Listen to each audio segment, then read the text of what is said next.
Oil India, National Fertilizer Limited, Hindustan Urbara Limited, আৰু BVFCL এই গোটেইখিনিৰ উদ্যোগত 12.7 লাখ মেট্ৰিক টনৰ যি এমোনিয়া প্লান্ট আমি কৰিব গৈ আছো তাৰ বিষয়ে আজি আমাৰ কেবিনেটত আলোচনা হয় আৰু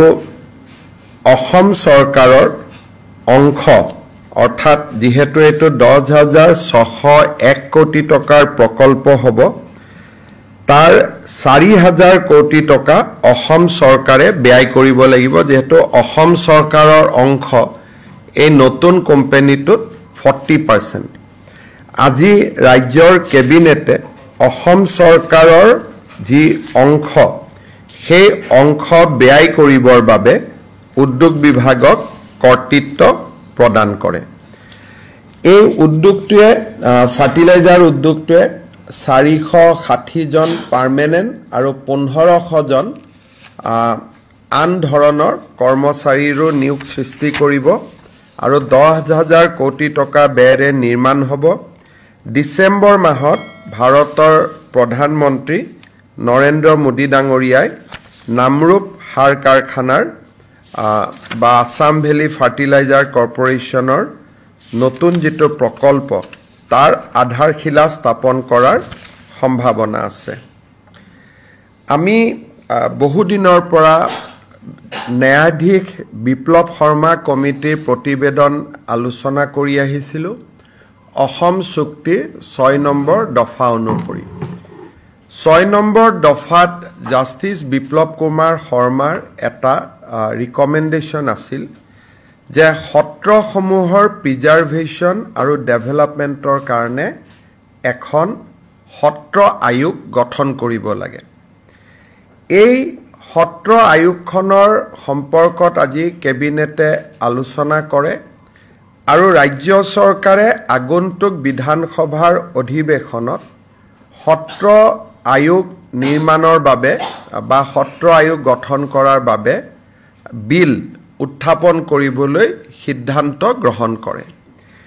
এই সত্ৰ আয়োগৰ অধ্যক্ষ হ'ব এজন হাই কোৰ্টৰ অৱসৰপ্ৰাপ্ত ন্যায়াধীশ এই সত্ৰ আয়োগত এজন ৰিটায়াৰ্ড গভৰ্ণমেণ্ট এমপ্লয়ী থাকিব at the level of secretary যোনে ৰাজহ আইন সম্পৰ্কে তেওঁৰ যথেষ্ট জ্ঞান আছে দ্বিতীয়তে সত্ৰসমূহৰ পৰা দুজন সত্ৰাধিকাৰ প্ৰভু ঈশ্বৰক চৰকাৰে মনোনীত কৰিব এই আয়োগখনৰ দায়িত্বৰ ভিতৰত থাকিব যে ডিস্ট্ৰিক্ট কমিশনাৰে বা ডিসি সকলে সত্ৰৰ ওপৰত দিয়া মাটিবাৰীৰ ওপৰত দিয়া যিকোনো ৰায়ক এই আয়োগৰ ওচৰত এপিল কৰিব পাৰিব দ্বিতীয়তে এই সত্ৰ আয়োগখনে মাটিবাৰীৰ সম্পৰ্কত যদি ডেপুটি কমিশনাৰে ব্যৱস্থা নলয় এই সত্ৰ আয়োগখনে নিজাকৈ তদন্ত কৰি তেওঁলোকে ব্যৱস্থা লবলৈ ডিসি আৰু ৰাজ্য চৰকাৰক নিৰ্দেশ দিব পাৰিব বিশেষকৈ এনক্ৰোচমেন্টৰ ক্ষেত্ৰত দ্বিতীয়তে এই সত্ৰ আয়োগখনৰ এটা পুঁজি থাকিব যাৰ দ্বাৰা হেৰিটেজ সত্ৰসমূহৰ মেইনটেনেন্সৰ দিশটো এই সত্ৰ আয়োগখনে চকু দিব আৰু এই সত্ৰ আয়োগখনে হাইকোৰ্ট আৰু ডিসিৰ মাজত এটা যদি কোনোবা ব্যক্তিয়ে ভাবে যে মই ৰায়তি আছিলো মই সত্ৰৰ মাটি পাব লাগে আগতে দেৱানী আদালতসমূহত গৈ সত্ৰসমূহৰ বিপক্ষে তেওঁলোকে কিছুমান জাজমেন্ট লৈ আহে এতিয়া সত্ৰ আয়োগৰ ওচৰতহে তেওঁলোকে এপিল কৰিব পাৰিব আৰু সত্ৰ আয়োগৰ পিছতহে তেওঁলোকে হাইকোৰ্টলৈকে যাব পাৰিব অৰ্থাৎ মাটিবাৰীৰ ক্ষেত্ৰত ৰাজ্য চৰকাৰ আৰু জিলা আয়ুক্ত সকলৰ ওপৰত এই সত্ৰ আয়োগখনে এটা ক্ষমতা পাব যি ক্ষমতাৰ জৰিয়তে সত্ৰৰ ভূমিসমূহ সংৰক্ষণৰ বাবে সত্ৰ আয়োগে সফল পদক্ষেপ গ্ৰহণ কৰিব পাৰিব ই অসম চুক্তিৰ 6 নম্বৰ দফাত জাষ্টিস বিপ্লৱ শৰ্মা কমিটিৰ ই এটা ৰিকমেণ্ডেশ্যন আছিলে এই ৰিকমেণ্ডেশ্যনটোক ৰাজ্য চৰকাৰে অকল গ্ৰহণ কৰাই নহয় ইয়াৰ ভিত্তিত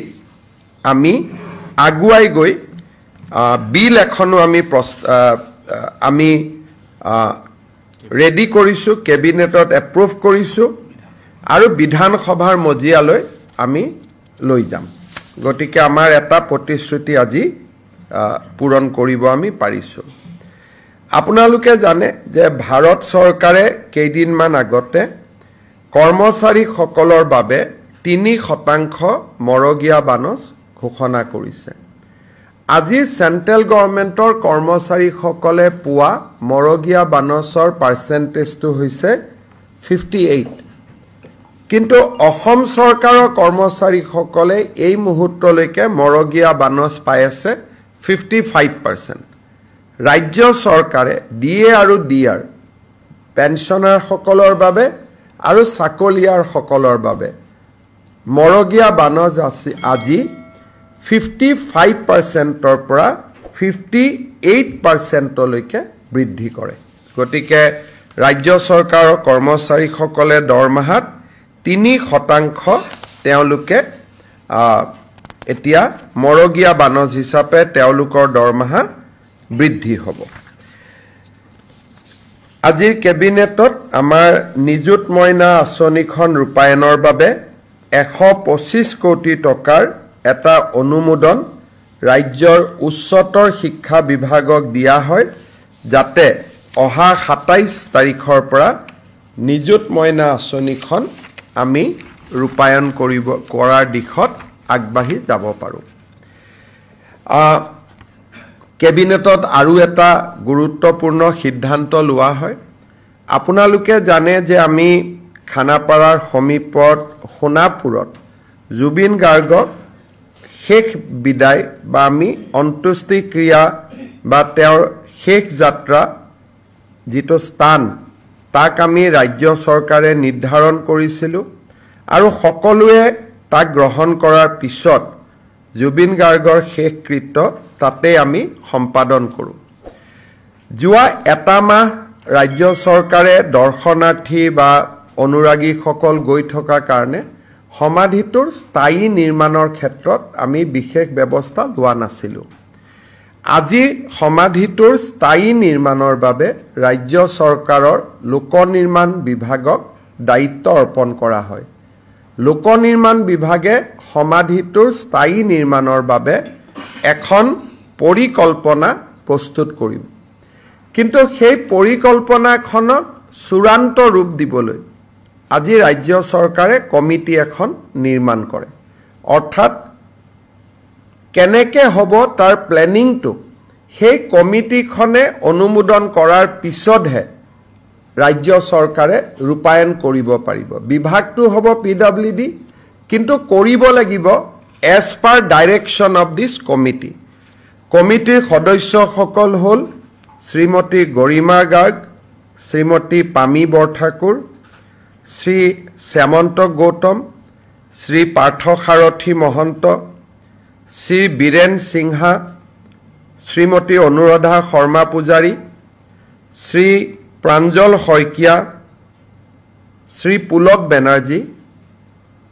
শ্ৰী দুলাল মানকি শ্ৰীমতী তৰালী শৰ্মা আৰু আমাৰ শংকৰদেৱ কলাক্ষেত্ৰৰ যুটীয়া সচিব সুদৰ্শন ঠাকুৰ এই কমিটিখনৰ আহ্বায়কৰ দায়িত্ব পালন কৰিব আকৌ এবাৰ ক'ব লাগিব শ্ৰীমতী গৰিমা গাৰ্গ পামে বৰঠাকুৰ শ্যামন্ত গৌতম পাৰ্থ সাৰথী মহন্ত বীৰেন সিংহা অনুৰাধা শৰ্মা পূজাৰী প্ৰাঞ্জল শইকীয়া পুলক বেনাৰ্জী দুলাল মানকি তৰালী শৰ্মা আৰু সুদৰ্শন ঠাকুৰে এই কমিটিখনৰ আহ্বায়ক বা সচিবৰ দায়িত্ব পালন কৰিব আৰু এই কমিটিখনে যিখন প্ল্যান বা যিটো আৰ্কিটেকচাৰত অনুমোদন জনাব তাকেই ৰাজ্য চৰকাৰে ৰূপায়ণ কৰিব আমি ভাবোঁ যে অহা এমাহ বা ডেৰ মাহ বা দুমাহৰ ভিতৰত যদি পৰিকল্পনাখন প্ৰস্তুত হৈ উঠে লগে লগে আমি সমাধি ক্ষেত্ৰৰ স্থায়ী নিৰ্মাণৰ বাবে আমি আগুৱাই যাব পাৰিম মৃত্যুৰ তদন্তৰ ওপৰত আজি আমাৰ কেবিনেটত কেইটামান গুৰুত্বপূৰ্ণ কথা আলোচনা হয় SIT আমাক জনাইছে যে নৱেম্বৰ মাহৰ পিছত যিকোনো মুহূৰ্ততে তেওঁলোকে চাৰ্জশ্বীট দাখিল কৰিব পাৰিব অৰ্থাৎ যদিও ষ্টেটুটৰিলি তেওঁলোকৰ হাতত 90 দিন থাকে কিন্তু তেওঁলোকে ভাবে যে নৱেম্বৰ মাহৰ ভিতৰতে তেওঁলোকে তদন্ত সামৰি আদালতক অভিযোগনামা দিয়াৰ পথত আগবাঢ়িব নৱেম্বৰৰ শেষত হওক ডিচেম্বৰৰ ফাৰ্ষ্ট উইকত হওক কেবিনেটে আজি গুৱাহাটী উচ্চ ন্যায়ালয়ৰ মুখ্য ন্যায়াধীশক এটা ৰিকুৱেষ্ট কৰিবৰ বাবে সিদ্ধান্ত গ্ৰহণ কৰে যাতে এখন ফাষ্ট ট্ৰেক কোৰ্ট